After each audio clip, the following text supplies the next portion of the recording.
বিরোধী লড়াইয়ের একজন অন্যতম নেতা ছিলেন।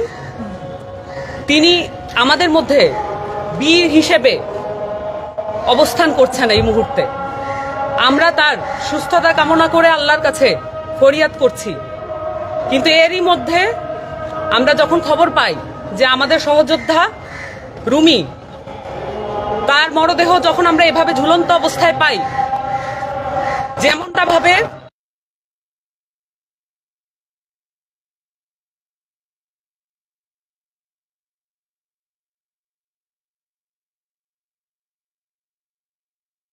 বাংলাদেশের সকল মানুষকে এবং আমরা যারা এনসিপি সহ অন্যান্য যারা জুলাইয়ের সম্মুখ সারির যোদ্ধা ছিলেন, সকলকে এই ঝুলন্ত অবস্থায় আমরা দেখতে পাচ্ছি। আমরা দেখেছি জুলাই ঘোষণাপত্রে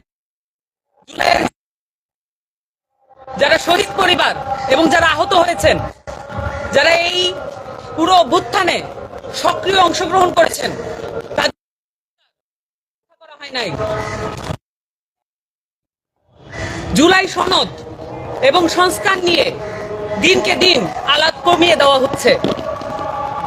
এমত অবস্থায় যখন পুরো দেশটাকে একটা এমন নির্বাচনের দিকে ঠেলে নিয়ে যাওয়া হচ্ছে, যেই নির্বাচনে কিভাবে পুলিশ বাহিনী, আইন শৃঙ্খলা বাহিনী এবং অন্যান্য যে নির্বাচন কমিশন সহ এই রাষ্ট্রীয় সংস্থাগুলো কিভাবে কাজ করবে সেটা কোনো সঠিক নাই।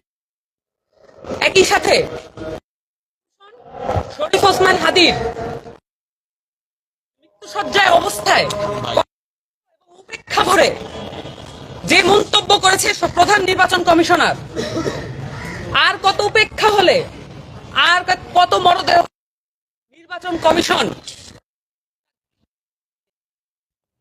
আমরা বারংবার বলে এসেছি এনসিপির জায়গা থেকে, পূর্ববর্তীতে আমাদের যে শাপলা নিয়ে, শাপলা কলি না শাপলা, এই বিষয়ক যখন আলোচনাগুলো চলছিল, কখনোই নির্বাচন কমিশনের আমাদেরকে কি প্রতীক দেওয়া হবে এই বিষয়ক ছিল না। আমরা বারংবার বলে এসেছি এই নির্বাচন কমিশন কোনোভাবেই একটি ফেয়ার নির্বাচন কমিশন নয়। এই নির্বাচন কমিশনার নিয়োগ পরিষ্কারভাবে জানতে চেয়েছিলাম, রুমির প্রত্যেকটা অ্যাকাউন্টে, কমেন্টে এবং তার যে লাস্ট পোস্ট ছিল হাদির সুস্থতা কামনায়, তার লাস্ট পোস্ট ছিল, আপনারা দেখেছেন, পোস্টের কমেন্টে পর্যন্ত তাকে বুলিং করা হয়েছে। গত 13ই নভেম্বর রুমি ধানমন্ডি থানায় একটি জিডি দায়ের করে এবং সেখানে অ্যাকাউন্ট এবং ফোন নাম্বার সহ হুমকি দাতাদের লিস্ট সে উপস্থিত করে। আমরা যেটা জানি, এইসব কাজ আসলে গোয়েন্দা বাহিনী, এসবির, কিন্তু আমরা আমাদের পক্ষ থেকে তদন্ত করে যে এই তথ্য উপাত্ত তাদের কাছে দায়ের করছি, প্রমাণ যেগুলো হাজির করছি, সেই মোতাবেক আমরা কোনো ব্যবস্থা নিতে দেখছি না। অন্যদিকে সবগুলো রাজনৈতিক দল একত্রিতভাবে নির্বাচনের দিকে এগিয়ে যাচ্ছে, কিন্তু আমরা দেখছি আমাদের জুলাই যোদ্ধা যারা ছিলেন, যারা শহীদ পরিবারের উপরে একাধিক হুমকি আসছে, এনসিপির একাধিক নেতাকর্মীর উপরে হামলা, হুমকি উভয় চলমান আছে। এটা শুধু এনসিপির ব্যাপার নয়, পরিষ্কার করে বলতে চাই, এটা বাংলাদেশের নিরাপত্তার বিষয়।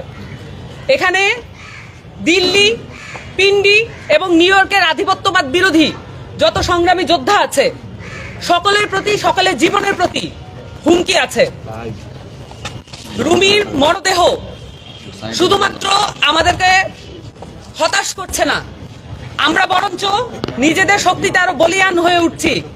রুমি আমাদের হিরো, হাদি যেমন আমাদের হিরো, রুমিও আমাদের হিরো। আমরা মনে করি সামনের যে